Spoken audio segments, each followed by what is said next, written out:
know.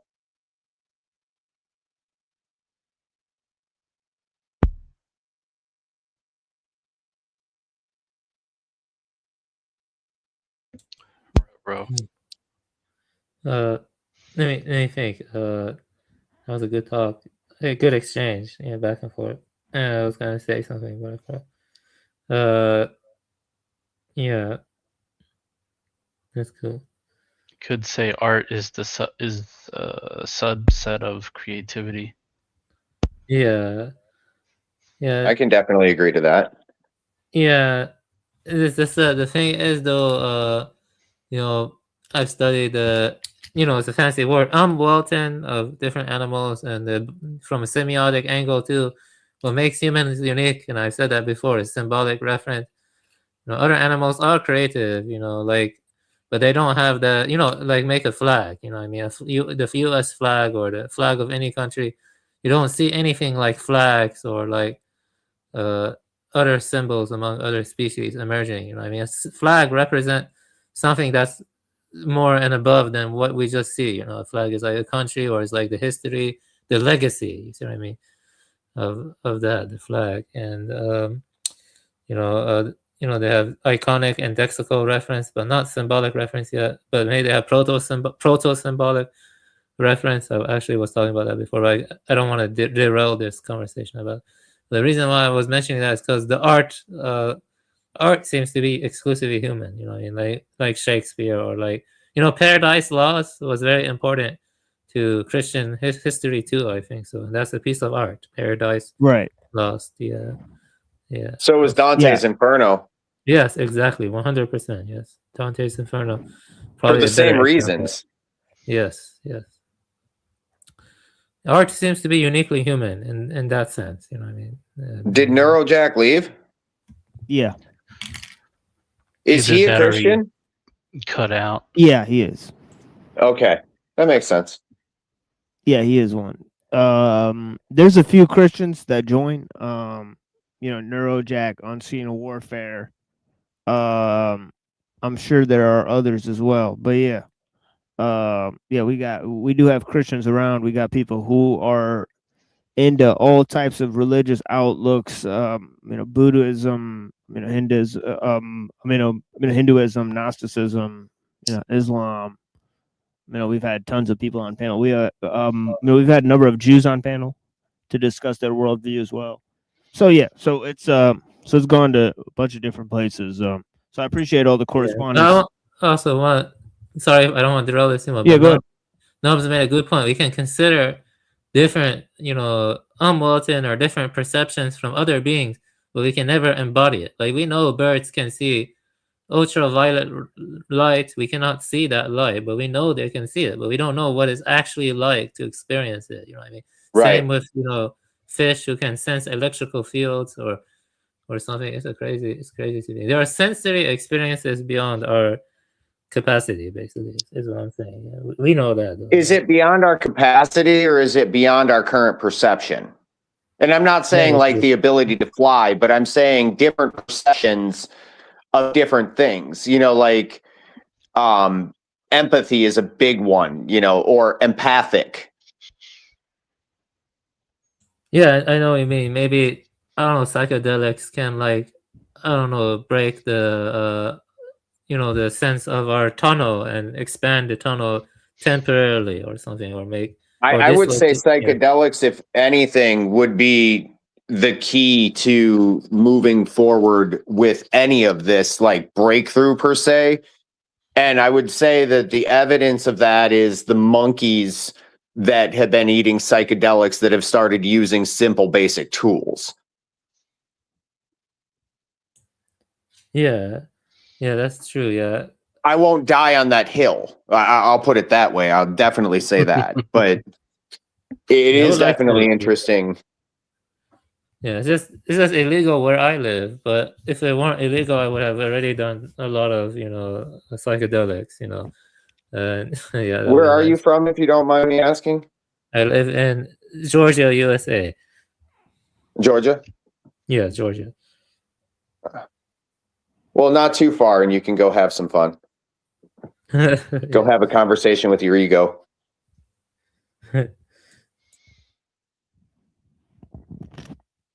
And I don't know if it's really whether it's having a conversation with your ego or establishing the parameters of the ego, or a combination of both.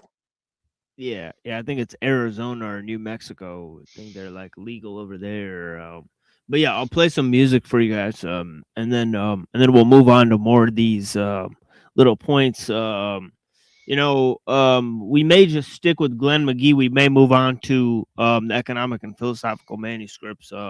We'll see how it goes for the rest of the show. We have an hour left here, and this is quite a longish music break that I put together here. These are the songs that I chose to like put like some vocals on for tomorrow's show. So I'll show them for you guys. And yeah, they're pretty interesting. But yeah, blessings. So yeah, cool out, enjoy the tunes, and yeah, we'll be right back in like 8 minutes or something like that. But yeah, blessings.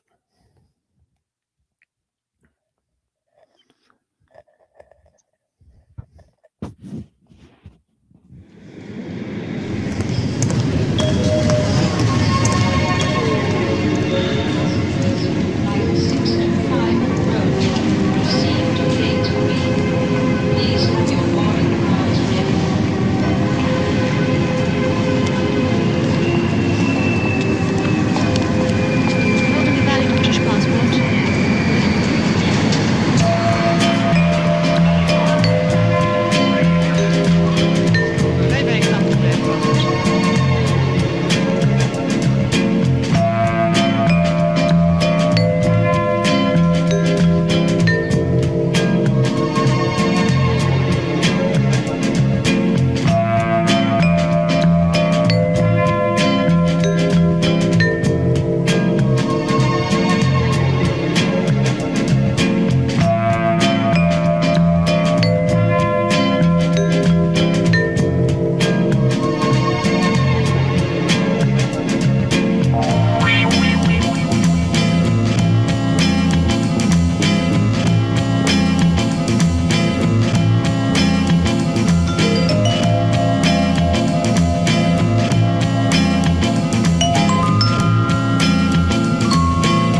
sounds return pure and easy.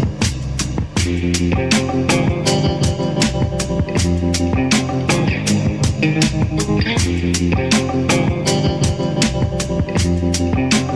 mandare via, no mandare via. No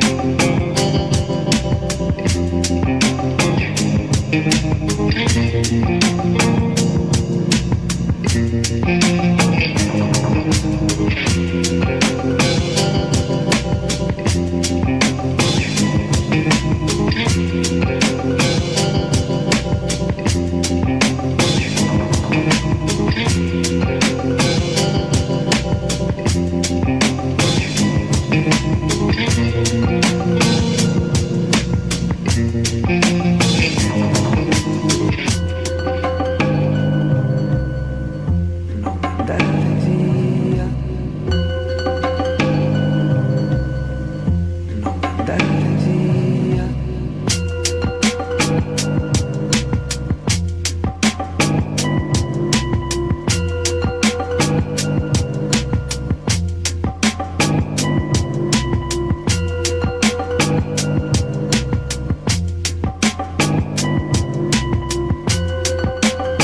All right.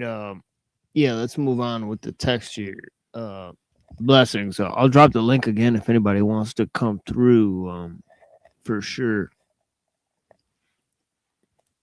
But yeah, it's talking about this initial stage of purification, which has to do with correcting the intellectual standpoints and the reception of a true doctrine. And of course, there's a realization that the universe is an internally related whole pervaded by cosmic energies, right? So all of this knowledge is part of attaining perfection, right? And all this type of stuff, right? So let's go to the next series of things. It says, to make clear the parallels between these doctrines and Hegel, here is a preview of what I will be arguing in the rest of the book.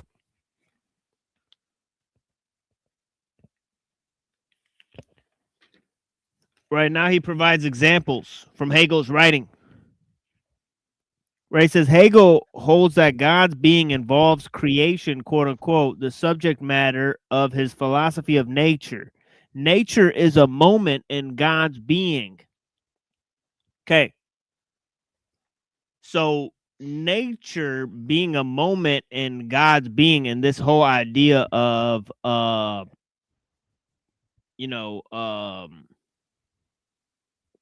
the world spirit, right? Okay, and also of God's entrance into history, right? The whole historical framework, right? That history is pushing towards a final goal, right? This is sort of what the notion of progress was based on to begin with, right? They didn't just come out and say, well, everything's going to get better and better all the time, right? Anybody would have considered that stupid, right? They would have said, no, there's an idea that perfection exists, right? And it's beyond the material realm, right? And the material realm has to be merged with this immaterial sense of perfection, right? That's actually where the idea came from, right? Okay, so Hegel basically planted the seed for this notion, right? Okay, now what's next? It says Hegel holds that God is in the same sense, quote unquote, completed, right? Or actualized through the intellectual activity of mankind, right? Quote unquote, philosophy is the final stage of actualization of the absolute spirit, right? Okay, so it's not only that God created the world in order to know himself, right? God created man in order to restore God's own purpose, right? Of attaining perfection, right? By creating perfection in the world via man attaining his own true purpose, right? So all of these things are related to God realizing his own nature, right? Or so on and so forth, right? Or God attaining knowledge of himself, right? As man knowing his capacity to become God, right? Right? So does God attain perfection through man's knowing, just as he attains a sort of completion by nature, which is something he created in order to know himself. He requires man as much as he does creation, and man is the prime aspect of his creation in general, right? This is why this whole notion had to do with the sort of humanism, right, as well, right? You know, in the formative stages, right? So it says Hegel holds the circular quote unquote conception of God and of the cosmos I referred to earlier, involving God quote unquote returning to himself and truly becoming God through man, right? So this whole notion of God returning to himself, right? This has to do with the notion of time I mentioned earlier, right? That this cyclical notion, circular notion, represents an eternity, right? And sometimes this is represented by the Ouroboros, right? So let's move to 3. It says Hegel's philosophy is encyclopedic. He aims to end philosophy, right? And also the notion of end of history, right? Progress seeks the end of history. Or you can smuggle in the Sabbatean Frankism in there. Right. Exactly. And he's going to go on and tell us that, what the Kabbalistic and the Joachimite notions, they're pretty much embedded within Hegel's philosophy, right?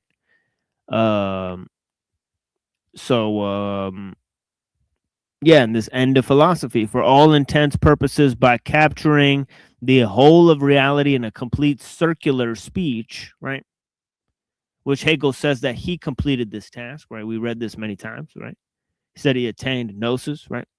Hegel believes Hegel believes that we rise above nature and become masters of our own destiny through profound gnosis provided by his system. Right, he did say that, right? Hegel's logic is an attempt to know the aspects or moments of God as a system. Okay, so this is what Vogelin meant when he said that Hegel's phenomenology is a magical performance, right? As we read in the Faustian Face of Modern Science, right? Okay, here, hold on. No. Oh yeah, shit. Okay, so it says in a famous passage of The Science of Logic, Hegel states that logic is to be understood as a system of pure reason, as the realm of pure thought.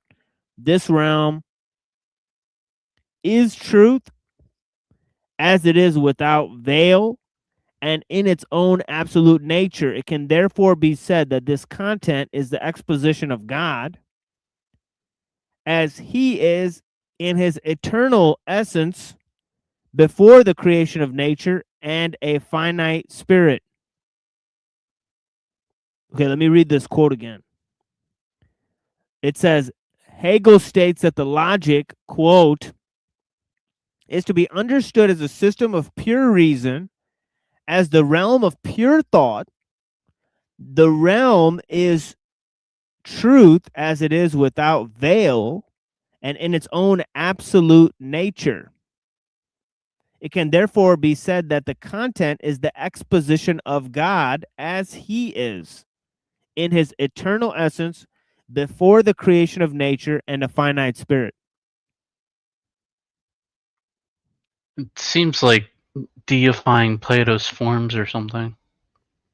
Yeah. He's saying God is an eternal essence before the creation of nature, and that the content of his own philosophy is the exposition of God. So this is exactly what Glenn McGee said, that the Hermetics said that the goal of their attainment, okay, was to resemble, right? Was this sort of complete speech, teleos logos, right? Hegel, as we've read many times, he claimed to have attained it, right? He claimed to have attained the goal of the Hermeticists, right? Through philosophy, which he said, right?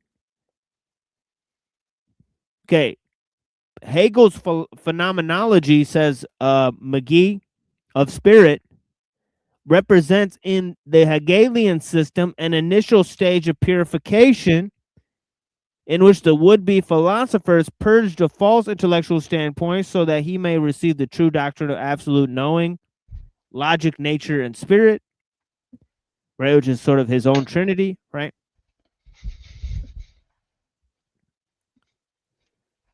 Okay, and finally, Hegel's account of nature rejects the philosophy of mechanism. He upholds the followers of Bradley would later call the doctrine of internal relations, quote unquote, as against the typical modern mechanistic understanding of things in terms of, quote unquote, external relations.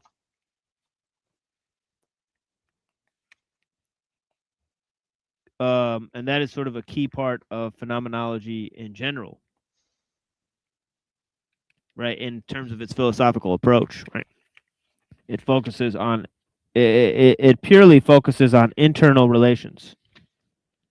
Okay, now he has a little section on Hegel's metaphysical view, right? Which I'll read maybe the first paragraph of this, right, as an introduction, but we'll move this discussion of Hegel and the Hermetic tradition mainly to the Wednesday and Saturday show. To the Wednesday and Saturday shows, right? Right. So we could free up some space on the Tuesday show to talk about other subjects, right? But yeah, let me move to this. It says, given the evidence, right, for Hegel's place in the Hermetic tradition, it seems surprising so few Hegel scholars acknowledge it. The topic is so dismissed as an unimportant or more uninteresting, right? Usually it is treated as relevant only to Hegel's youth, which is false. Surely one reason for this attitude is disciplinary specialization. Few scholars of the history of philosophy ever study Hermetic thinkers. Another reason, says McGee, is the recent tendency among influential Hegel scholars to argue that it is wrong-headed to treat Hegel as having any serious interest in metaphysics or theology at all, let alone the sort of exotic metaphysics and theology that we find in Hermeticism. This is the so-called non-metaphysical reading of Hegel. As Cyril O'Regan has pointed out, it goes hand in hand with the anti-theological reading. For instance, David Kolb writes, quote, I want most of all to preclude the idea that Hegel provides a cosmology, including the discovery of a wondrous new superentity, a cosmic self or a world soul or a supermind. Wow, that guy missed the boat. It seems like Hegel is a huge proponent of this notion of the universal mind or the cosmic mind. right? That we've seen in like Plato and Pythagoras and all these different thinkers, right? Yeah, and it's funny. Glenn McGee says, "But this is exactly what Hegel does." Yeah, no kidding. Right, the phrase non-metaphysical thing. I'm sorry, excuse me. The phrase non-metaphysical reading, quote unquote, seems to have originated by Klaus Hartmann, who in his influential 1972 article, quote, Hegel, a non-metaphysical view, identified Hegel's system as a hermeneutic of categories.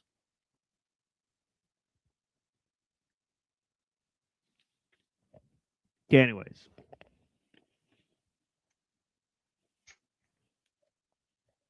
More on this later.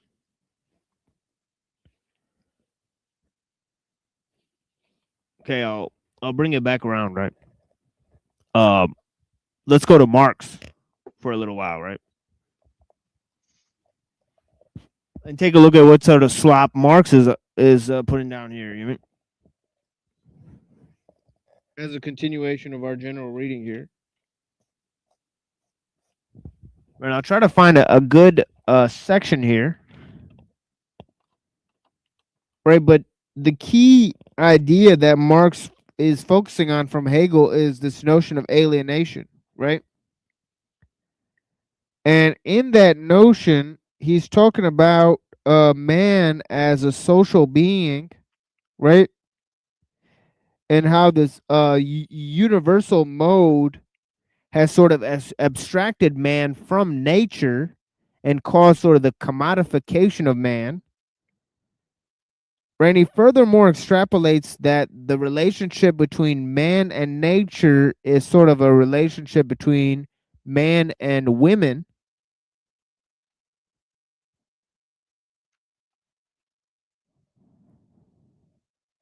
Right. Let me pull up this actual thing here from Giorgiani, because Giorgiani's funny as he sort of explains this. He he says exactly what I want him to say. I mean, let's just put it that way. He says exactly what I want him to say. Don't change, Giorgiani. You're perfect. You're fucking perfect, man. Because you are just perfectly, just devilish. He admits everything. Right? So check this out. And this will explain why we're interested in this particular text, right? And it's also worth noting, I have to say, that, and it's interesting how few people have observed this. The crescent and the star were symbols of Prometheus. Mm. And if you look at the flag of the Soviet Union, Yes. and it's on a red background, which suggests fire as well. Uh-huh. It's interesting, because the star there is the planet Venus, which was referred to in the guise of the morning star as Lucifer. Mm-hmm. At any rate, be that as it may, when you look at this essay, Prisoners of Property and Propriety, you see that my concept of the spectral revolution and my identification of the archetype of Prometheus as the archetype of humans striving for self-determination through the power of science and technology are ideas that were developed in dialogue with Marx, and also with through Derrida's reading of Marx, which emphasizes this idea of the spectral in Marx's thought. Well, Marx used the spectral in a political way, talking about the specter of communism. But the point is, it's not fundamentally political. It's only derivatively political. Marx is, the majority of his writing is on economics and politics. Right. But Marx, at his deepest level, is an ontological thinker. And his ontology has to do with the issue of human alienation. Yes. And this brings him very close to Heidegger. So it wasn't all that difficult for postmodern thinkers like Foucault and Derrida, or even, say, Herbert Marcuse in his attempt to develop what he called a Heidegger Marxismus Yeah. to synthesize Heidegger and Marx, because they're grappling with some of the same problems of human existence. Well, as a parapsychologist, it strikes me that our alienation from nature, the way in which women are oppressed in our society, the way in which many workers are alienated from their own work, although I think less so perhaps today than in Marx's age, all is suggestive to me of a climate in which we're alienated from the depths of our own psyche. That's right. And it even becomes a question of what our own psyche is. You know, in the title of that essay, Prisoners of Property and Propriety, it's propriety also in the French sense, propriété, or what is propre, what is proper to oneself. Yeah. In other words, to be a property holder in the modern Enlightenment conception, you know, of the natural rights of man, including the right to private property, you first have to have a concept of what is proper to yourself. Yeah. Right, of what define the limits of your selfhood, your subjectivity as compared to another person. And so the upshot of that essay is actually a deconstruction of the persona through an analysis of the way that memory and thought function robotically to reinforce certain social expectations and to construct our personality for us in an unconscious way that's actually ultimately oppressive. And so many people, when you ask them, as parapsychologists sometimes do, have you had psychic experiences? We have a situation where the higher people are up on institutional hierarchies, the less likely they are to acknowledge psychic experiences that are common. That Marx is really concerned with the alienation of humanity from nature, in the sense that he sees the natural world, the physical world, as in a way a projection of the human unconscious. And he discusses the manner in which the relationship between man and woman in the property holding system of the modern industrial period epitomizes the dysfunctional alienation of man from nature. And I've always Okay. So these would be the key points that we're looking at, right? Is this idea of alienation from nature, right? And obviously there's three configurements that Marx is talking about, right? And that's man, nature, and society, right? So society is sort of the synthesizing of man's alienation with nature, right? And what sort of stops this alienation from becoming more palpable, right? And what are the things that become appropriated, right, as aspects of human life, right? He says overcoming of all alienation and return of man from religion, family, and the state. Right, so these three things, religion, family, and the state, represent or embody, right, the man's alienation from nature that must be reconciled by society. Right, and here he goes. I know you can keep your point there. That's why I want to interrupt. Earlier, you were reading a comment from someone who said you can. It was a Hegel. It was probably Hegel. You could become beyond nature's laws. It was a recent phrase you just read. It kind of contradicts that part. Was that Hegel? Yeah, that was Hegel. Yeah. All right. So, do you remember the quote? Yeah. It's like beyond nature's, to become beyond nature. And I wanted to come on here originally and be like, what does that mean? Because I almost thought you were saying it, but now I realize you were representing Hegel's ideas. Yeah, it says oh shit. Did I lose it? Yeah, I must have lost it. It was like, well, anybody can go back. It was within the last 15 minutes, I would think. Something like that. So this guy, and then the claim this guy's making again. Oh yeah, here it is. Yeah, Hegel believes that we rise above nature and become masters of our own destiny through the profound gnosis provided by the system, and he's comparing that to point 4, that man can perfect himself through gnosis. He becomes empowered through possession of complete speech. So yeah.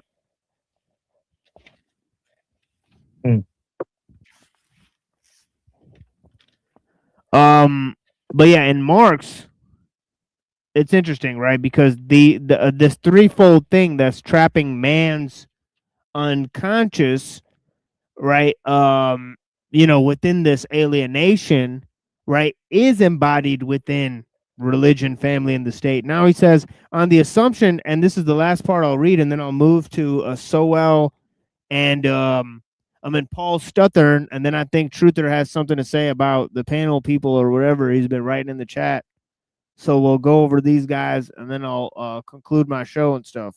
But it says here, on the assumption that private property has been positively overcome, we have seen how man produces man, himself, and other men. How the object, the immediate activity of his individuality, is at the same time his own existence for other men. Okay, so man is defined by him existing through others and for others, is what he's saying, right? So far. Then he says their existence and their existence for him, right? So now he says, similarly, however, both the material of the material of labor, right, and man as subject, right? Okay, so man as subject and the material of labor are equally the result and beginning of the movement, and the historical necessity of private property lies precisely in the fact that they must be this beginning. Right? So what is the beginning of private property in the idea of Marx? Right? It's the notion, because we have to exist through others and for others. Right? So we invented, so we said, okay, well, you get something for that, and that's you get a little bit of property, right? Now, Right, so I was saying this earlier, and maybe you can tie it in better than I can, like, because with these thinkers, I can't really think of the connection, but I'm sure you can. We are the living soil. We are the earth. Like, everybody's like, oh, are you native? Are you this? Are you that? Like, you're a colonizer and this and that. We are each the living soil composed of the soil, the plants that we eat. That's what we are made of. Our bodies are not our spirit. That's a different conversation. But I'm curious, like, that is the beginning of rights and freedoms and principles. Like, you are the living land. You are a natural inhabitant wherever you are. And you have rights. See, he's getting away from that idea, because he's saying, look, nature is turned into stuff, and man is turning man into stuff by alienating himself from nature. And the only thing that can solve this dilemma is human society, right? So this is proposition, right? So he says this is the social character, the general character of the whole movement. As society itself produces man as man, so it is produced by him. Activity and satisfaction, both in their content and mode of existence, are social. Social activity and social satisfaction, the human essence of nature, primarily exists only for social man, because only here is nature a link with man, as his existence for others and their existence for him. As the life element of human activity, only here is nature the foundation of man's own human existence. Only here has natural existence of man become the human existence, and nature becomes human. Thus, society, and here's the key point, and then I'll move to Stuthern, says, thus society is the completed essential unity of man with nature, the true resurrection of nature, the fulfilled naturalism of man and humanism of nature. So check that out. Naturalism of man and humanism of nature. Right? So yeah. So anyways, So this is again. So give me the Cliff Note summary of this guy's thought in the question context again one more time. it's this whole idea of Hegel's dialectic, right? So in Hegel's dialectic, right, mind is the antithesis of nature and man is the synthesis, right? So in a similar idea, right, man is alienated from nature, right? Because of this whole idea, as I mentioned, right, those three modes, right, where private property is sort of embodied, right, through religion and family and the state, right? So it's in an abstraction of these forms and a combination of man, a resynthesis of man with nature is embodied by human society itself, right? So to reiterate the points, right, he's saying that human society is the natural solution, right, for this process of alienation that is going on, right? So he's kind of saying like the state, like he's even saying that private property is a necessary product of this process of like man resynthesizing himself with nature through human society, right? So he's saying capitalism is a natural step towards communism. In other words, right, to take a bird's eye view of what he's attempting to You think that has suggest. something to do with how we are like? There's like communist rhetoric about how you will own nothing and be happy and renting Right. economy. You think that kind of ties into it? And stuff, Oh or- yeah, yeah. exactly, right. This is what he means by this idea of universal prostitution and then the community of women, right? He's saying like there should be a social communism, right, that's not based on family or religion or the state, where you own people because you have a job and you worked on things, right? But no, society or socialism or socializing is sort of the solution, right? You know, around the time Marx came out, I remember reading Bjorkney saying something. He said that around that time, the Jays were like, they have a kind of special messianic mission to disclose their teachings and like publicize it to the Gentiles. Bjorkney said that before. I can try to find it again for you. And Marx was a part of that, and he was always kind of like a Trojan horse to kind of create a kind of, I don't know, state of emergency or endless war between Russia and America. And like that's why you see powerful billionaire Jays surrounding Putin, and you see America also have lots of Jays, and that communism was created with the intent to the end goal of capitalism and communism are really the same. Commie blocks and transhumanist stuff. You get what I'm trying to say. Maybe there's a big conspiracy there. I'm sorry about that. I went off on a tangent, but I can try to find what Bjorkney had to say about that if you want later. I have to go look again and stuff. He had something interesting to say about Mark, about how he was. Yeah. Yeah, sure. I'd love to see that. Have kept alive and developed the ideas that were to become chemistry. A similar process may well have been at work in 19th century philosophy, with its vast metaphysical systems keeping alive and developing humanity's most ambitious intellectual project, a total systematic explanation of the world. The intellectual alchemy necessary for such a project continued to develop while modern science was in its infancy and incapable of such ambitions. But eventually plausibility prevailed.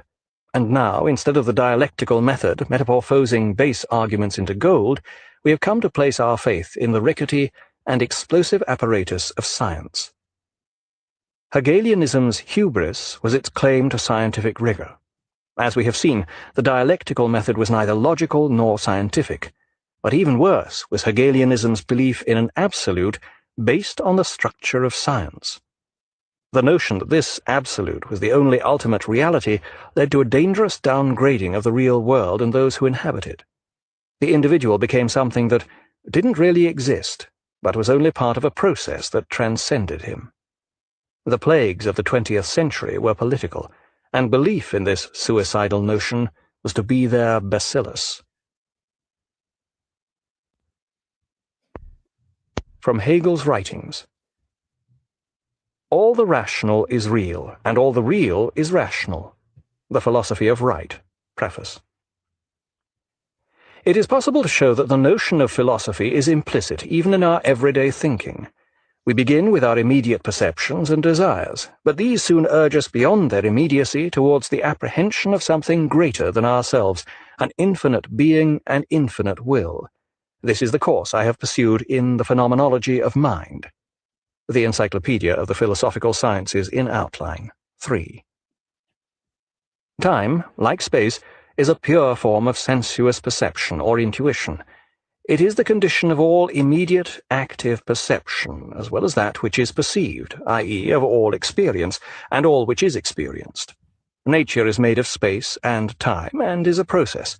When we stress its spatial aspect, we are aware of its objective nature. When we stress its temporal... Well, see, so nature becoming a process, and also time being the vehicle of perception, right? It's basically like nature is sort of reduced to temporal, right? So he's sort of putting time above nature, which sort of reduces things like, you know, definitions, individuals, states, right, to the process of history, right, and towards becoming, right, where this is why the individual, the state, all these things sort of lose their definition, right? As Stuthern was pointing out. aspect, we become aware of its subjective nature. As we perceive it, nature is an unending and continuous process of becoming. Things arrive and depart within time. Such things are not only within time, but they are also temporal. Time is a way of existing. The Encyclopedia of the Philosophical Sciences in Outline, 201. Every true or real logical thought has three aspects. Firstly, the abstract or comprehensible aspect, which indicates what a thing is. Secondly, its dialectical negation, which says what it is not. Thirdly, the speculative, which is concrete comprehension. A is at the same time that which it is not. Yeah. These three aspects do not constitute the three aspects of logic. Rather, have you heard of Haskala? The Haskala. No. Yeah. You're talking about the Jewish Enlightenment. Yeah. Like the Haskalah, right? Moses Mendelssohn and all these people, right? Yeah. Yeah. That happened. And Marx is a part of that too. I believe. Yeah, I talked about that. Yeah. Yeah. I talked about that on the show. Yeah. Yeah, and it's also, I think it conforms to some of their prophetic outlines also, like the time around that occurred and stuff. Yeah. Like if you look into their prophecies and their old stuff, it may connect to that. Oh yeah. Yeah, it's highly relevant. Like Moses Hess and Moses Mendelssohn and Moses Mordecai Marx. The three Moseses. Yeah, that's all I was trying to say. Yeah. Yeah, for sure. Yeah, no, that's highly relevant information. Yeah, the Jewish Haskalah, right? Haskala.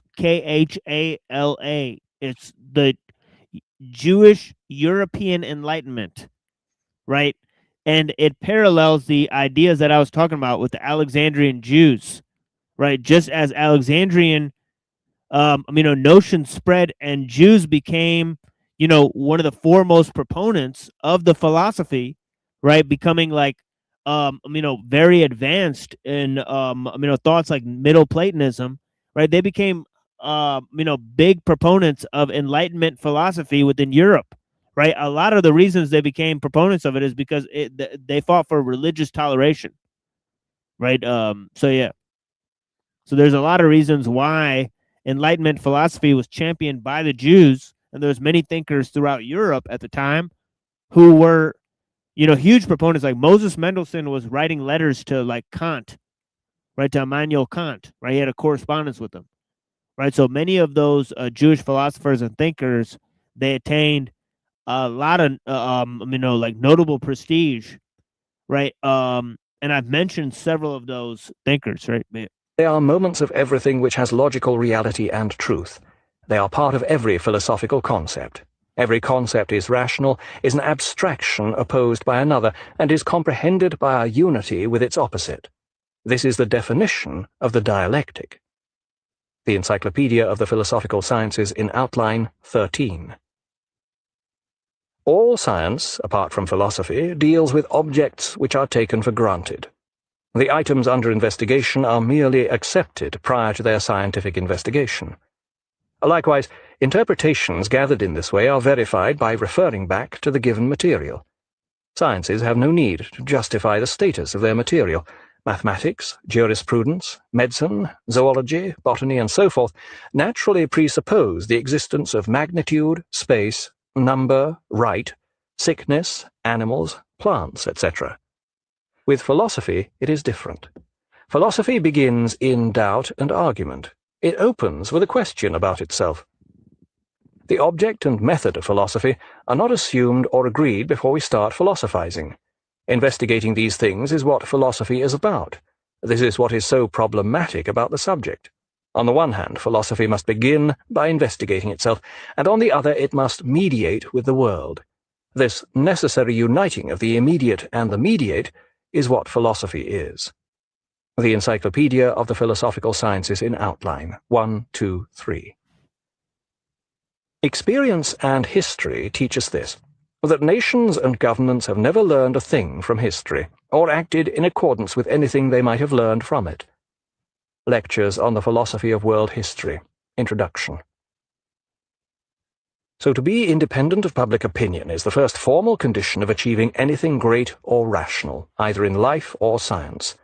Such achievement will assuredly be recognized in time by public opinion, which will duly transform it into one of its own prejudices. The Philosophy of Right, 318. So think of how Discordian that idea is, right? You just have to think of something new, and history will just incorporate it, right? The whole idea is to raise yourself above public opinion, right? And create the antithesis of the public opinion, right? They will then create it as their adversary, right? And then absorb it within their own synthesis, right? So this is almost like the system's neatest trick. Like you create the system's opposition and the system perfects that opposition, learns how to incorporate it within the system, and then you're absorbed within the system itself, right? I mean, it's just, it's literally a monstrosity. As a form of universal family, civil society has the right and duty to supervise and influence education, for education molds a child's ability to become a member of society.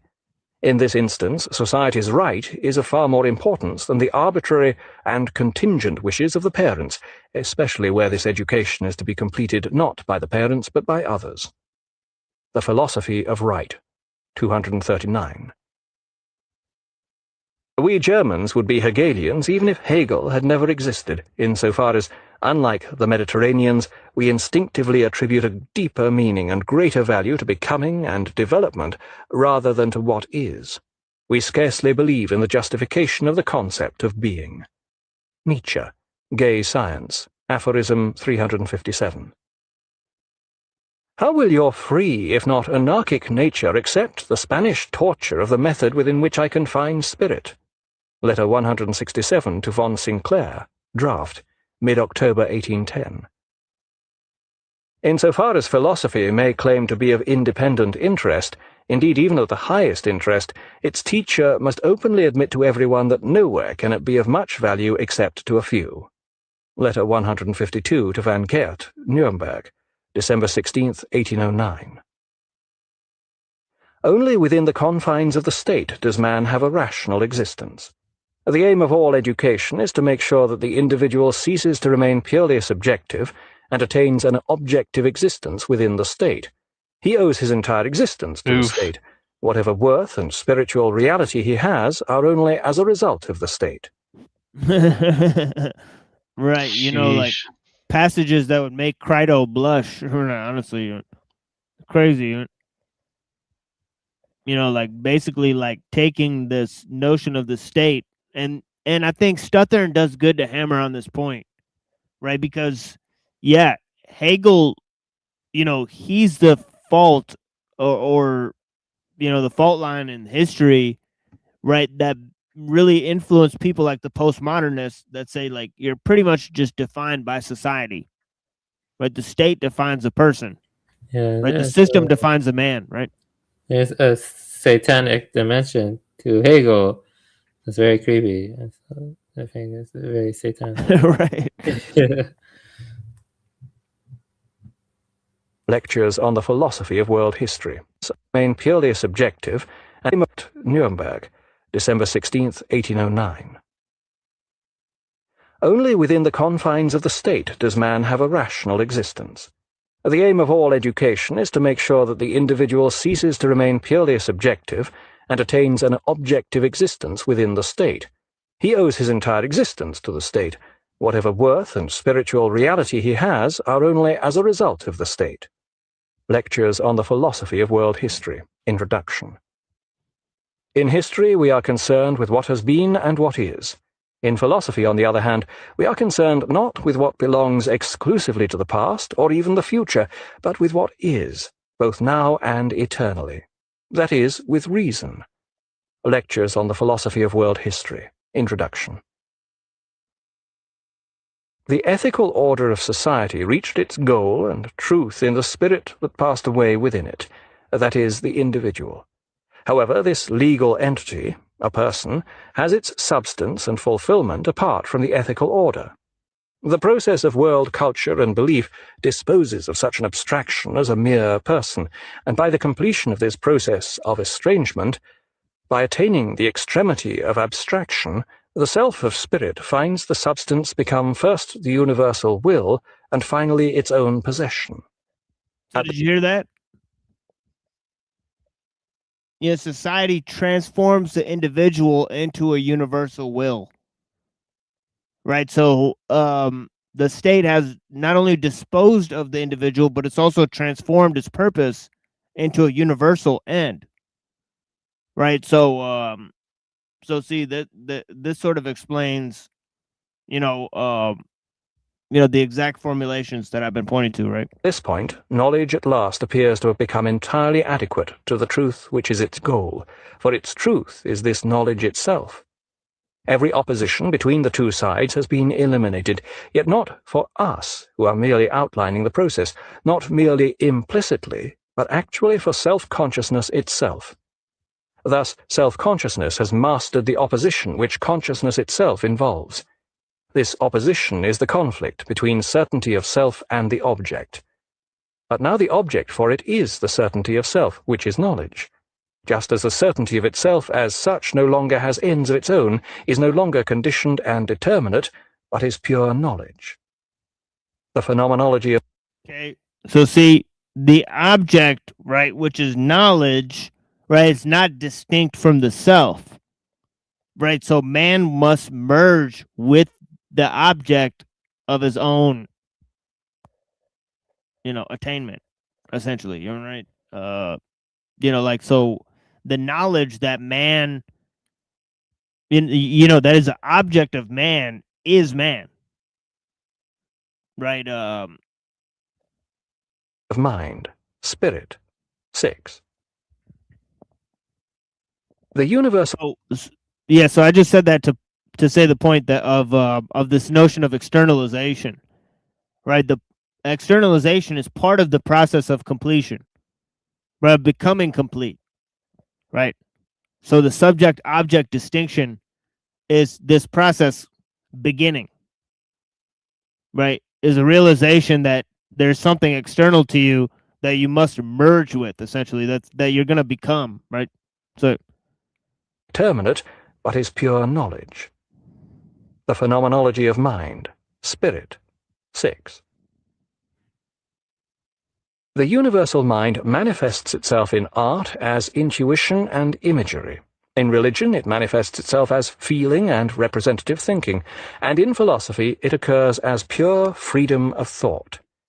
In world history, the universal mind manifests itself as the actuality of mind in its entirety of internationality and externality. World history. So look at that. Art, religion, politics, they're all expressions and realizations of the universal mind, right? So, I mean, if we go back to the statement, right, that those, people were making, they try to empty Hegel of the metaphysical standpoint.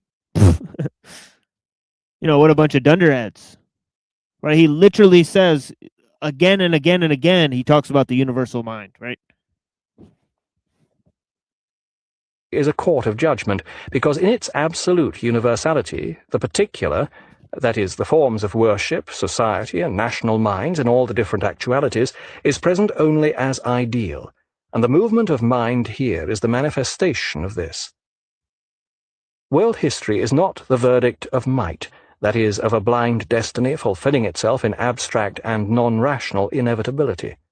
On the contrary, because mind is implicitly and actually reason, and reason is explicit to itself in mind as knowledge, world history is the necessary development, out of the freedom of mind, of the moments of reason, and thus of the self-consciousness and freedom of mind.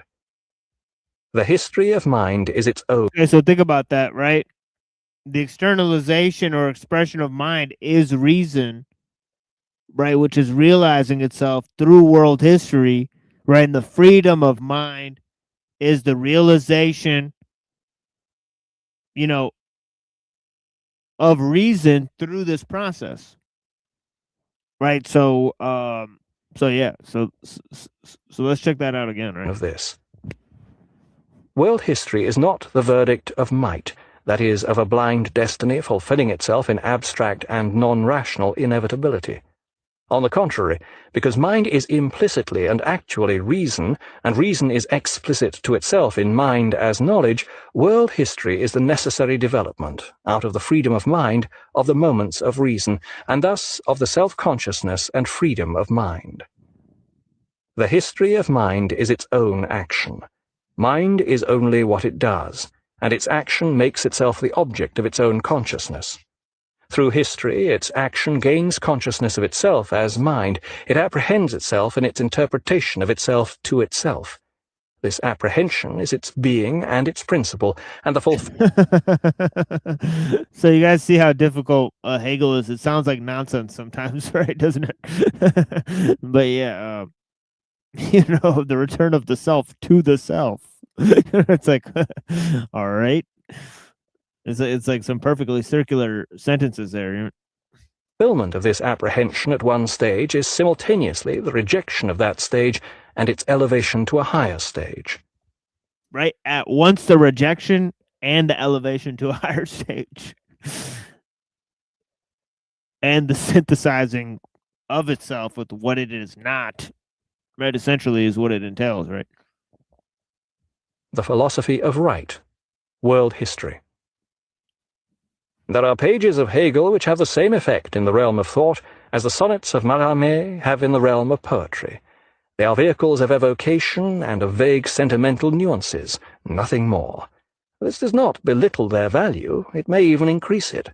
Yet verbal narcotics and hypnotic formulations should not be imposed on us as truths. Giovanni Papini, 24 Minds.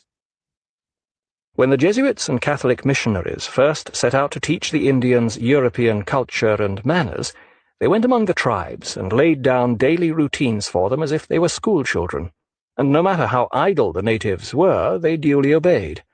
The missionaries also built storehouses and showed the Indians how to use them so that they could provide for their future needs. The missionaries chose the best methods of civilizing their charges, treating them much as if they were children. I even recall that one missionary used to ring a bell at midnight to remind them to perform their marital duties, because otherwise it would never have occurred to them to do so. These rules initially had the highly beneficial effect of arousing their needs, these being the origin of all human activity. Lectures on the Philosophy of World History. What the fuck? What in the world? Introduction. My Appendix Slovenian 1. friend, he knows Hegel very, very deeply. And, he's a transhumanist too. Maybe he can come here and talk or debate. Yeah, you should send him that quote. Yeah. They're ringing a bell, telling the people to fuck. Weird, dude. Like, what the hell? Like, what was he onto with that one?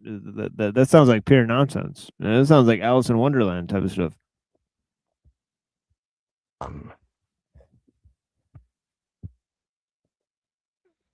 Chronology of Hegel's life.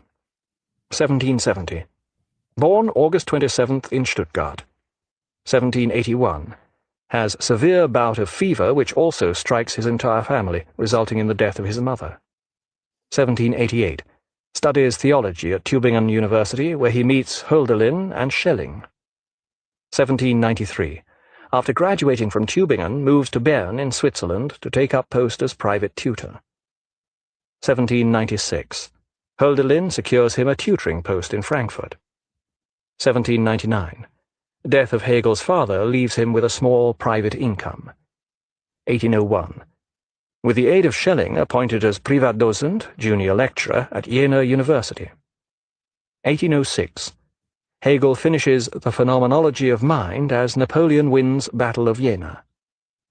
1807. Becomes editor of the Bamberger Zeitung. 1808. Becomes headmaster of gymnasium in Nuremberg. 1811. Marries Marie von Tucher. 1812. Publishes first part of The Science of Logic, completed 4 years later. 1817. Publishes The Encyclopedia of the Philosophical Sciences in outline. 1818. Becomes professor of philosophy at University of Berlin. 1821. Publishes The Philosophy of Right. 1830.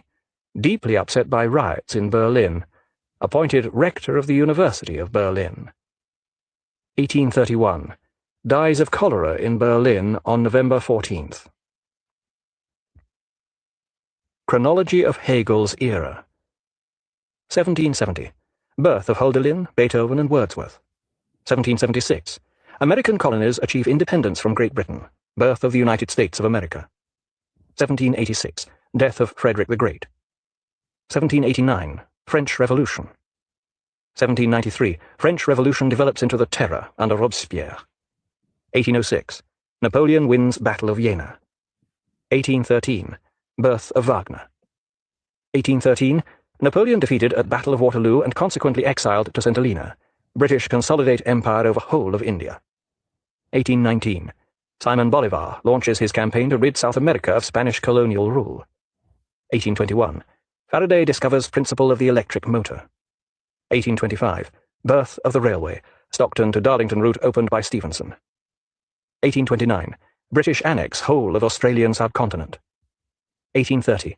Greece achieves independence from Ottoman Empire. 1831. Darwin sets sail on HMS Beagle for Galapagos Islands. 1832. Death of Goethe in Weimar. Chronology of significant philosophical dates.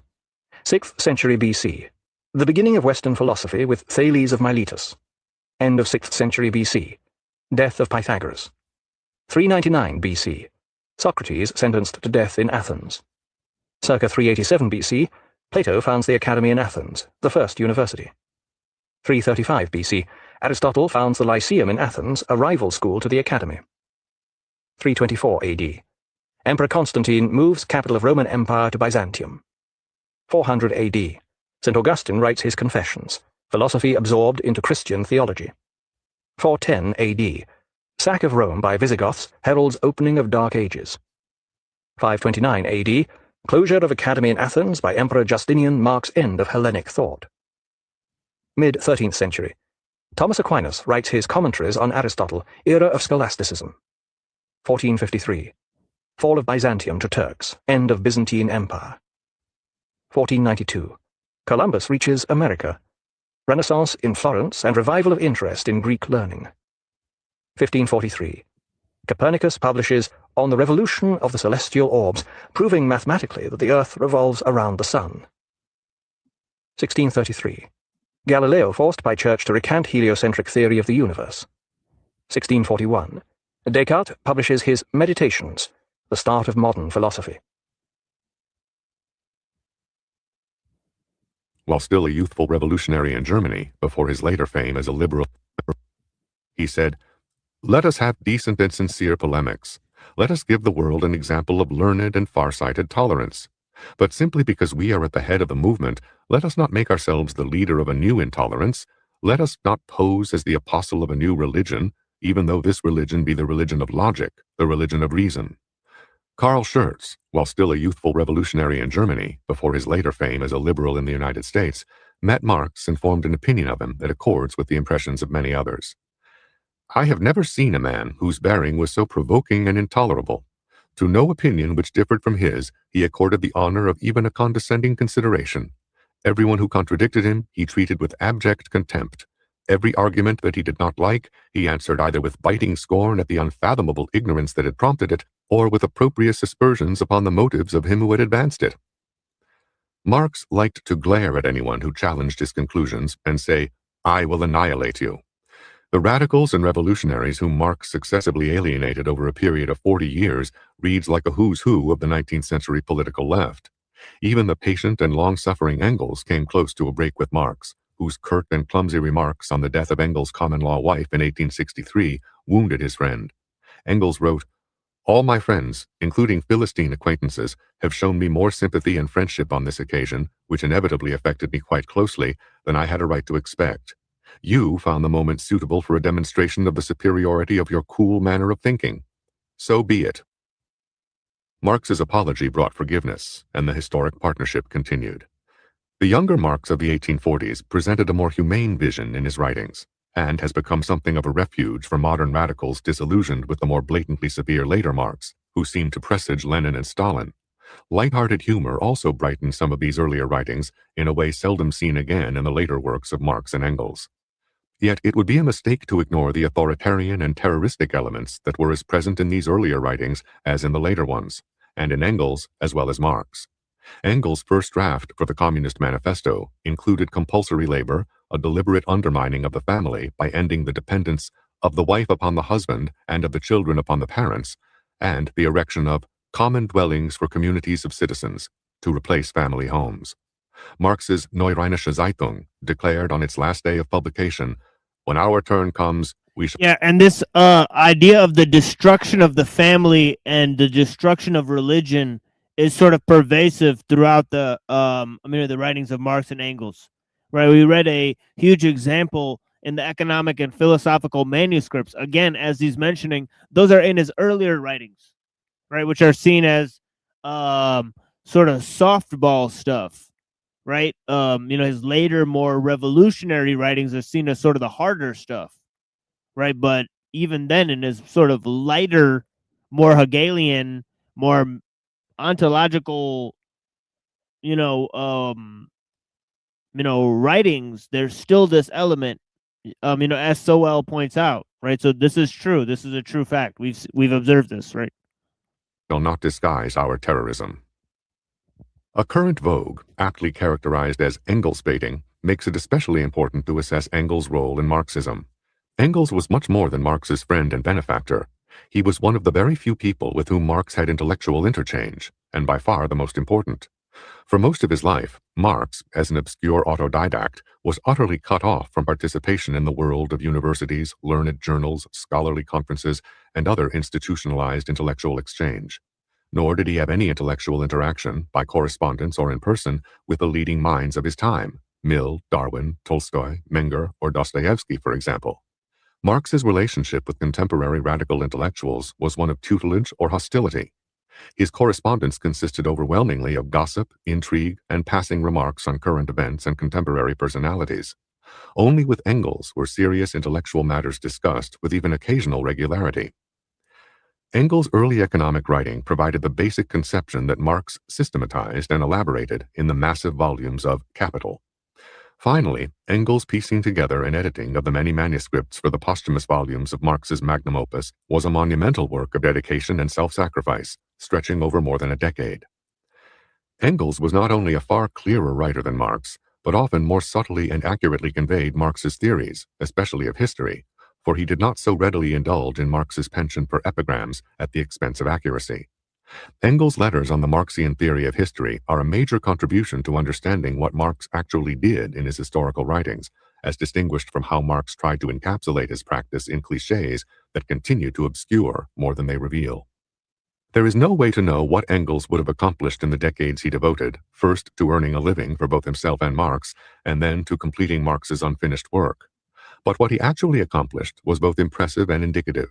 His Socialism, Utopian and Scientific, remains the best summary of the system of thought that bears the name of Marx. How much of Marxism originated, in fact, with Engels is a question that may never be answered. Engels was clearly a precursor of Marxian crisis theory in economics, as Marx himself indicated.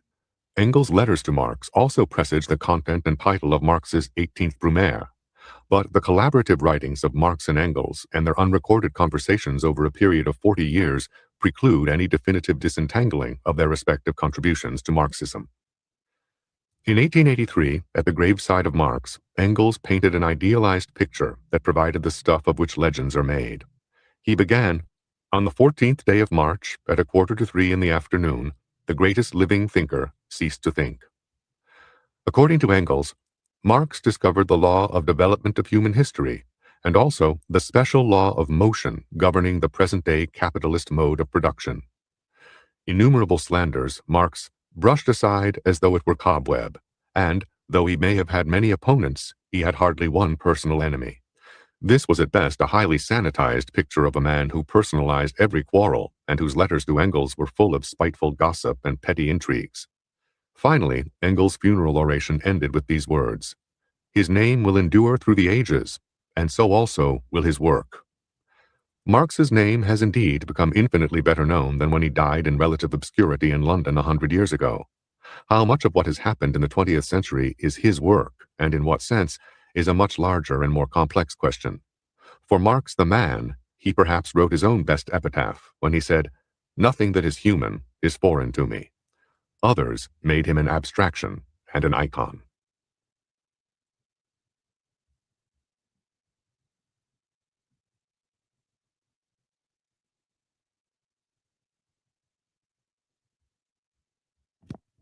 All right. Well, we'll continue reading economic and philosophical manuscripts, pieces of that. We'll continue reading the rest of this, text I have of Hegel and the Hermetic tradition, right? But we'll focus on that on the Wednesday and Saturday shows instead of on the Tuesday shows. The Tuesday shows now will be for reading and looking at biographical information about Rousseau and reading some of his thoughts and reflections, right? And also looking at the ideas of the Frankfurt School, right? So we're going to try to focus on some of those ideas as well, right? So yeah, blessings to all the people. Buddha, do you have anything to say to these people before we get out of here? Yeah, um, yeah. I don't really like Hegel. He's very hard to understand. Hegel. If you actually try to read him, my friend, he knows a lot about Hegel, and he's a transhumanist and a Hegelian. You know, what I mean, that's pretty crazy. But Right. They kind of go hand in hand. yeah, they do go hand in hand. Yeah. Well, I guess that's all I have to say. I hope you all have a good night. Blessings. You have a good night too, TM. See you later. Yeah, blessings, homie. Yeah. Thank you for being here with me.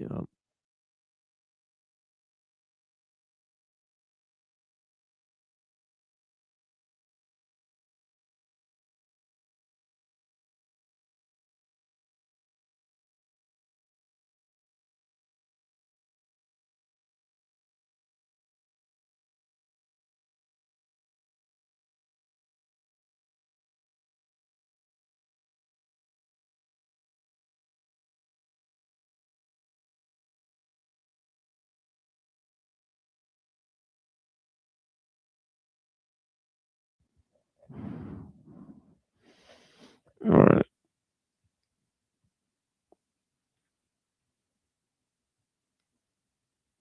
Yeah, let me reset this thing. Give me 1 second.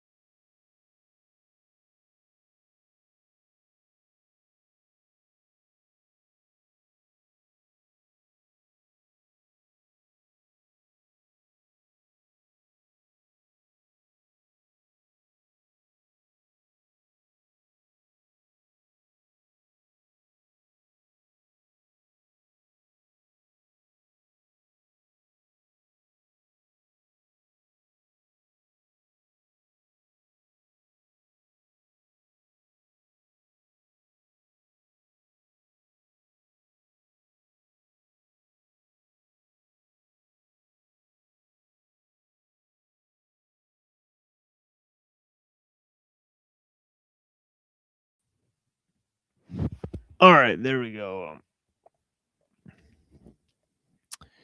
Yeah, I'm trying to like. I don't know if you guys could hear me earlier or whatever. My shit froze out, and yeah,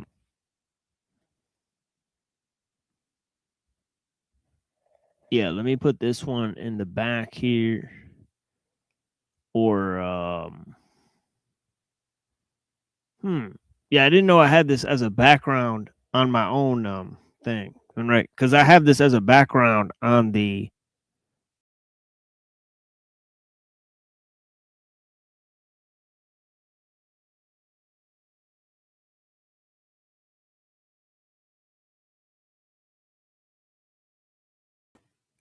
Yeah, see, so yeah, so I got confused for a second because that's also a background we have back there. So yeah, blessings to all the people. So yeah, so that's all the show we had. As I said, thank you for joining us here on the Machine Lies, where we talk about the lies of the machine on the machine that lies. And I hope you guys have clarity to see through the lies. And yeah,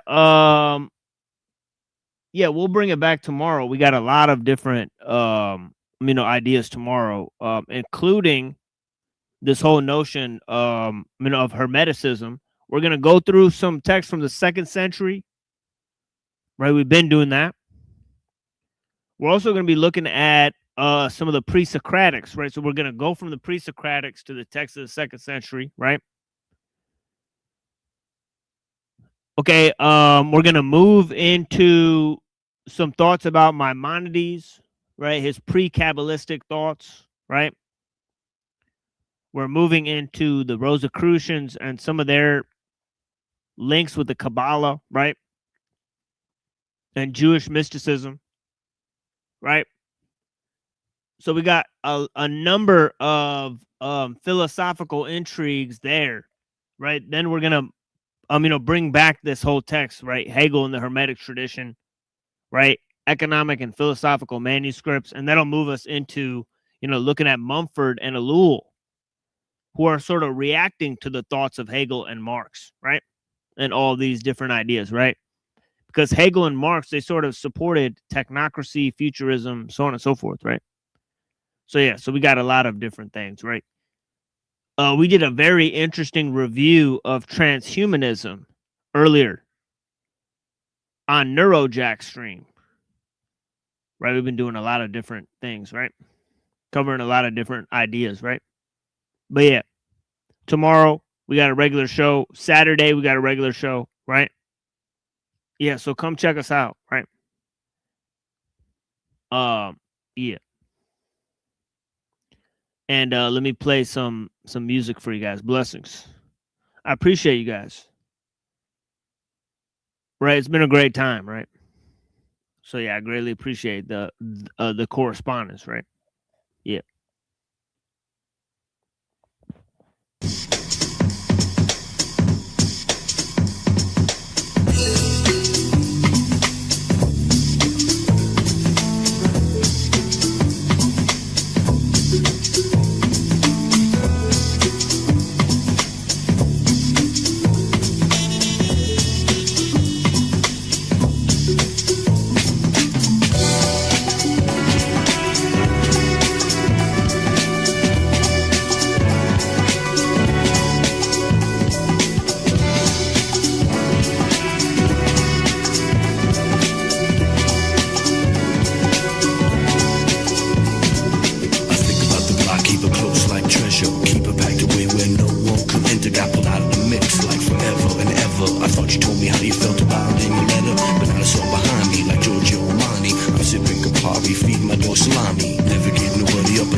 Knew who you was, so you dropped on the cousin and you blamed it on me. He's another to the man, but he's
الرشا يا نسيم الورد خبر للرشا لم يزدني الورد إلا عطشا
a roller so ill and roadkill bake over BK blacktop. Summer of tough loving for that DK mascot that settle in a worm lunch, lovely and vile. Half never even got comfy in a style. 15 past van ran around our country, lugging the heavy duffels that are hungry and proud. Young, dumb, loud and repping the locale. Duffels that are hungry and proud. Young, dumb, loud and repping the locale of whatever foul 4-track nurture the child, and it works for a while. When a stone cold surf get a megaphone, a perch in a crowd. Wow, first things first, the alert, the allowed.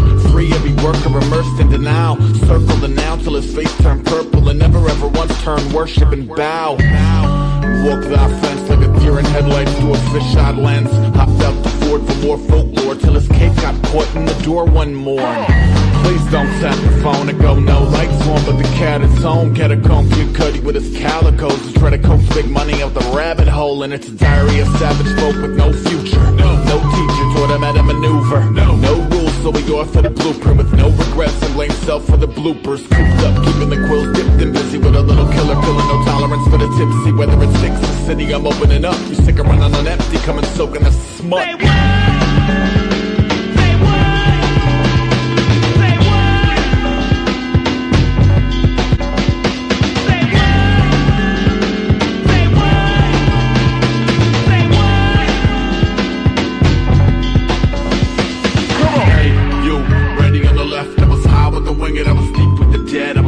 A dagger through the dim city dregs with a blacksmith coffin and a box of cassettes. Hey, you, ready on the right. I was air with the missiles, I was earth with the mics. I was hopped up heading for the last of the lights with a sweaty upper lip on a midsummer's night. Come on!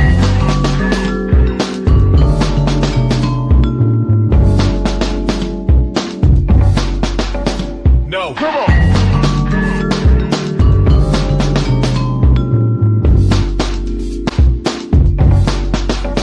No. Come on.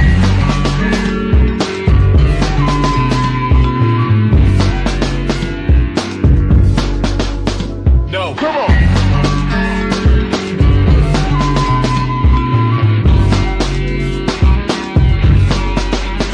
No. Come on.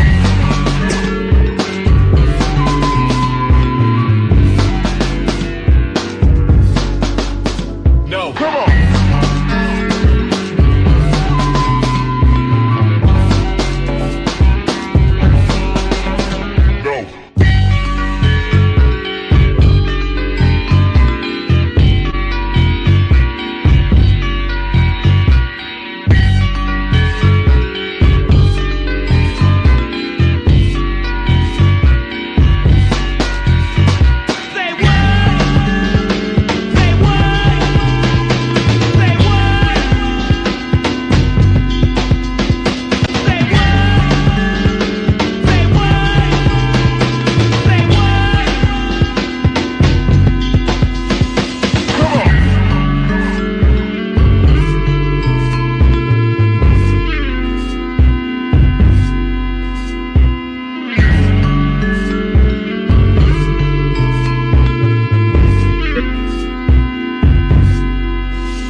Off we go, gonna find that pot of gold. Let's borrow a car, follow the stars, rock and roll. Off we go, gonna find that pot of gold. Let's borrow a car, follow the stars, rock and roll. Often walking, stopping, not to caution myself. It's like green light, go slow at the yellow light. Seems like I know my dwelling's my home. A little too well and it's time to excel and hit the road. Already made that move and yo, I missed that trail. And all my friends that stay true, I can count on one fingernail. And since I built it properly, assertively say what I meant by this whole concept. Red light, I've been fed, tried by those who can't feed their own. I've been swept aside by those who can't clean their room. I've been kept alive by those who can't keep their bones sturdy enough to exercise, get a life and leave their doom. Soon I'll be there, I'm prepared to leave you, so get your state of mind ready for place and time you need to go. To each his own, but once we there together, you'll know the beauty of sharing endeavors.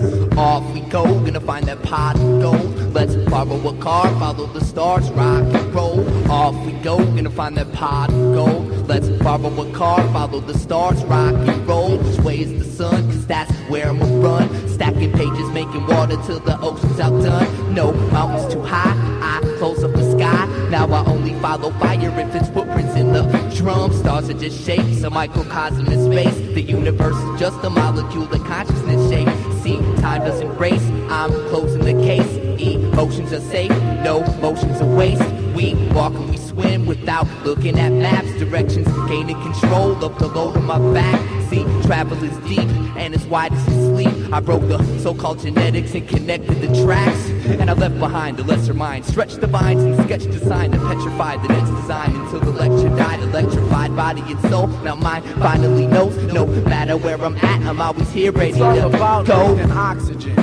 Meeting lots of friends. Being openly confused and how you keep it locked within. It's the clock ticking. The demise of the hourglass. Holding on to every grain, trying to make the power last. It took a brush with death to make you honor every breath. It's an abused child that killed his father while he slept. You see, I ponder every step and wonder why I wander. Somber and I wept until I met the songbird. See, he led me on a journey into another climate. Searched the world for happiness, returned home to find it. I went upon a journey, yearning for alignment. Searched the world for happiness, returned home to find it. I went on a journey, yearning for alignment. Searched the world for happiness, returned home to find it. I went on a journey, yearning for alignment. Searched the world for happiness, returned home to find it. Off we go, gonna find that pot of gold. Let's borrow a car, follow the stars, rock and roll. Off we go, gonna find that pot of gold. Let's borrow a car, follow the stars, rock and roll. Off we go, gonna find that pot of gold. Let's borrow a car, follow the stars, rock and roll. Off we go, gonna find that pot of gold. Let's borrow a car, follow the stars, rock and roll.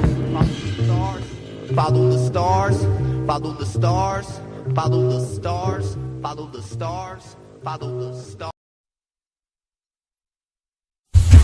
Relax and place your hands unclasped. This was located to all of my closest peeps. Programming beats, putting it down live in the streets. Sound up so sweet, pounding their Jeep. Sound surrounded complete, under the ground with no front to compete. This one's located to those who need new ambition. A new transition, transform into a true musician. What do you envision? What do you need and what's missing? If you hear the voice, and do you listen? Listen very close and put your ear up to the speaker. Wisdom is enclosed within the breath of every creature. Let's breathe in the reefer, the rescue reason reliever. Smoke is because it's greener, you gotta light it, me neither. Remember when I met this ballerina? She gave me her number, but since then I haven't seen her. Simmer, if I had a dreamer, but I don't, I'm in the slow rolling vocal solar arena.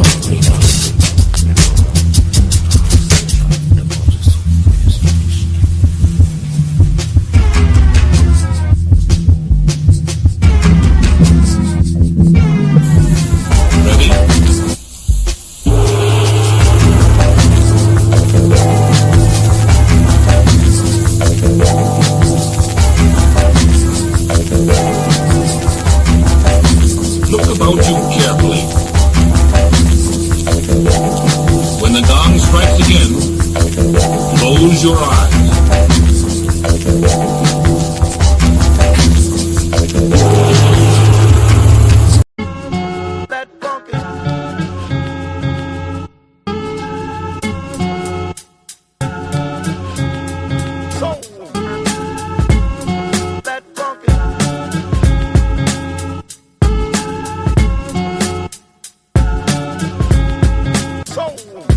You went platinum on your first album, but tell me this, why is it now I heard you only sold about 200,000? Now what's that telling you? That your fans was never down, got you wondering now. Maybe I should've stayed underground, but you can't come back, cause real rap fans, they hate you. You overdid your image, now you can't stay true. All glittery and shiny, looking empty on the camera with nothing to say. Dancing with the mic like who? Y'all cats them fell off. And we in this for the long term. 20 years from now, the Cali age is still burning next to whoever's out there to rep through. Planet Asia, Rascal, Cali agents. Ghetto respect, never forget where you came from. Never forget where you got your name from or the game from. The laws of nature won't bless you. You'll be forever unprotected. Rascal, Planet Asia, yeah. Ghetto respect, never forget where you came from. Never forget where you got your name from or the game from. The laws of nature won't bless you. You'll be forever unprotected. Rascal, planet Asia, yeah. Ghetto respect. Hey, yo, praise the king, the real thing. I'll be ready to bring the quick swing like I'm still 16. 28 out of the gate. I tried to reach y'all but couldn't relate. We in a whole nother state. Mind traveling. While you niggas still babbling. The illest MCs, you cats really ain't challenging. We on the mic, better get it in flight. You know exactly how it's done. We be keeping it tight. Yo, you keep it real, I be cutting the deals. I bring it right up to your chest, give you something to feel. Still, they wanna test, still dissing the West. The first thing that I learned, never listen to press. Because only as good as your last LP.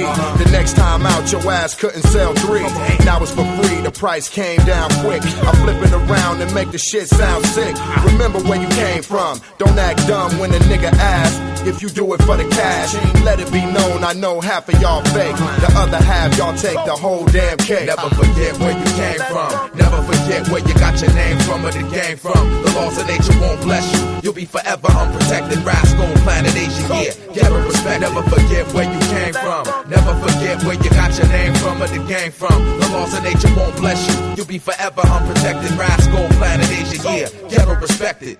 Now who the fuck said the West can't rock? It's Cali agents in the house, y'all niggas best just jock. For all y'all fake ass industry niggas that ride dicks of certain cliques, get a load of this brand new shit. Yeah, hot off the press, never settle for less. We fit half-ass niggas for a person to dress the best. We double team now, living the dream, and now you looking at some shit that ain't never been seen. Before, full-grown kings connect to get dope, but yo, the cash and the ass ain't the only thing we spit for. It's on again, it's back to MCing again. Now I can walk through my own hood with a G in my pants. Cuffed up tight, better start living it right. We here to take this whole thing to ridiculous heights. We might give it to some that can give it some run, but you can never ever forget exactly where you came Never from. forget where you came from. Never forget where you got your name from or the game from. The laws of nature won't bless you. You'll be forever unprotected. Rascal, planet Asia, yeah. Ghetto respect.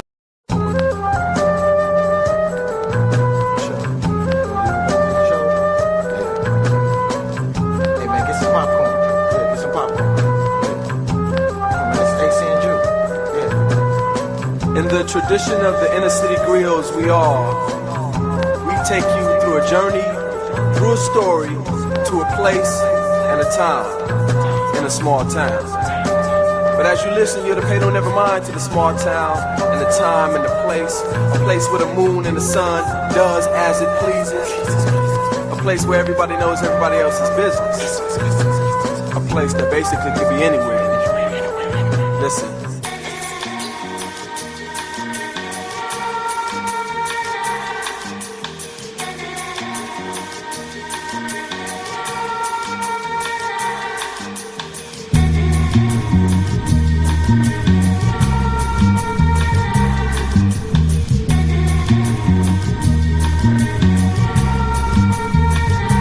Check it out. And the sun took a day off and the moon stood still. The only light was in sight with the one just past that old onion field. If you look from where I'm standing, you see that old scarecrow. They say if you look too long, you might jump off that wooden bowl. But between you and me, I think that's just a bunch of, hey, you know, some even believe he was responsible for the death of old man Dan. They found him without his thinking cap with straw in his hand. And the strangest thing about it is that they never found his head. They never found his head. They never found his head. God damn it, they never found old man Dan's head. And they'll never find, cause I took it. It didn't go like that at all. See, I just hated that his eye was crooked, and I wanted his eyeball. And things got out of hand, and old man Dan had to die because of that eye. I can tell you, them scarecrow stories are lies. But I did hear when the moon was full and the sun's about to rise. You can walk by and think about that head at the crack of dawn, you'll cry. And the sun took a day off and the moon stood still. Around my part of town, the moon got a frown cause he can see it all from the and top. And the sun took a day off and the moon stood still. Around my part of town, the sun be clouding. And the sun took a day off and the moon stood still. Around my part of town, the stars come to work all drunk. And the sun took a day off and the moon stood still. Around my part of town, the moon got a frown cause he can see it all. In a small town of 1,500 haunted houses on every corner lived the oldest lady in the world, Alona. Miss Desmona Lorraine Cortez from Barcelona, Spain says she came to reclaim her family's name and put her soul to rest. Yes, on sacred ground. Her family owned this town and the people in it too, but I was just passing through. She said people around here believe in voodoo, witchcraft taboo. It was kinda hard for me to take this all for true, But she did say when a stranger comes down, this is what they do. First they'll stone you, and when you come to, then they'll own you. There's no one to run to when the sun takes a day off and the moon stands Well, this is what I heard. The sun blew a fuse and the moon had stood in moon. Now morning came with rain and went from wetness down to evening, sang the birds. The lamp of sun begun to fade throughout the noon. A piano plays a tune in which a woman's voice softly croons adamantly. She yells uncharacteristically, dance with me, you fool. But not only was I introduced, but apparently being seduced. But by whom? For namesake, let's just call her a little mysterious lady maroon. Says she's from San Luis, Cancun. With some things in my ear that make the flesh of a grown man's hand move. Suspensefully hypnotic, neither erotic nor exotic, but psychotic in a sense.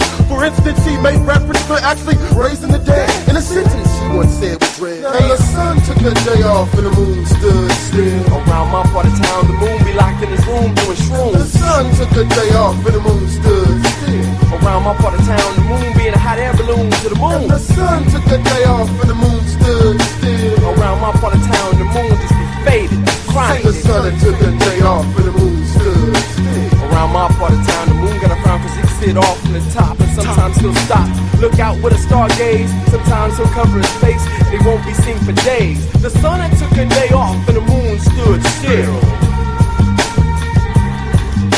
The sun had took a day off and the moon stood still. For real. Hey, baby, come here. Look at the sun and look at the moon. I've never seen them all at the same time. Oh, baby, that's pretty. Oh, girl, come on in here. You don't know what the sky look like. Come on, come on.